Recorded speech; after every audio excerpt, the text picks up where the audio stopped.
एक दिन छोटी सी बच्ची मृदु अपनी मौसी रुक्कुमणि के घर अपने तीनों कजिन से मिलने जाती है। जैसे ही वो चप्पल उतारती है, उसे दरवाजे पर एक बड़ी काली चप्पल की जोड़ी दिखती है। लेकिन पूछने से पहले ही उसका कजिन रवि उसे खींचकर पीछे ले जाता है, एक सीक्रेट दिखाने।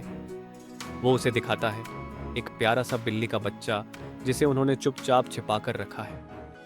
रवि तो ये तक दावा करता है कि वो बिल्ली महाबलीपुरम के हर्ष की संतान है। जब रवि बिल्ली की महानता का बखान कर ही रहा होता है, तभी खिड़की से एक अजीब क्रियच की कर्कश आवाज आती है। मृदु चौंक जाती है। ये लल्ली है जो वायलिन बजाना सीख रही है। लेकिन उसका संगीत बिल्कुल बेसुरा था। इसी बीच घर के बाहर से एक भिखारी की करुण पुकार सुनाई देती है। अम्मा, ओ अम्मा। रवि, उस भिखारी को कह दो कि वह किसी और घर चला जाए।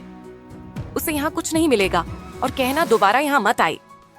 रवि अनिच्छा से भिखारी को यह बताने जाता है, लेकिन मृदु और मीना भी उसके पीछे पीछे जाती है।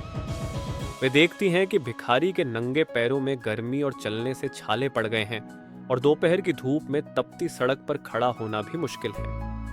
बच्चों को उस पर बहुत दया आ जाती है। बेचारे के पैरों में छाले हैं, हमें इसके लिए कोई पुरानी चप्पल ढूंढनी चाहिए। तीनों बच्चे घर के अंदर उपयुक्त चप्पलें ढूंढने लगते हैं, यहाँ तो कोई पुरानी चप्पल नहीं है। पर उन्हें कोई पुरानी चप्पल नहीं मिलती। अचानक रवि की नजर दरवाजे पर रखी उन्हीं बड़ी काली चप्पलों पर पड़ती है जो मृदु ने आते समय देखी थी। बिना सोचे समझे रवि वह चप्पलें उठाकर भिखारी को दे देता है। भिखारी खुश होकर बच्चों को ढेरों आशीर्वाद देता हुआ चला जाता है। कुछ देर बाद लल्ली के संगीत शिक्षक अपनी कक्षा समाप्त करके बाहर आते हैं।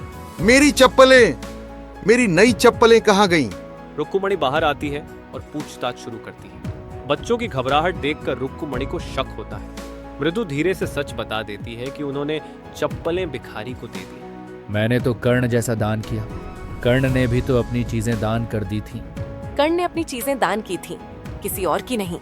मामला शांत करने के लिए रुक्कुमणि अंदर से गोपू मामा उनके पति की लगभग नई चप्पलें लाकर संगीत शिक्षक को दे देती हैं। संगीत शिक्षक अनिच्छा से उन्हें पहनकर चले जाते हैं और रुक्कुमणि मन ही मन हंसती हुई सोचती हैं कि जब शाम को गोपू मामा घर आएंगे और अपनी चप्पलें ढूंढेंगे तो वह क्या कहेंगी।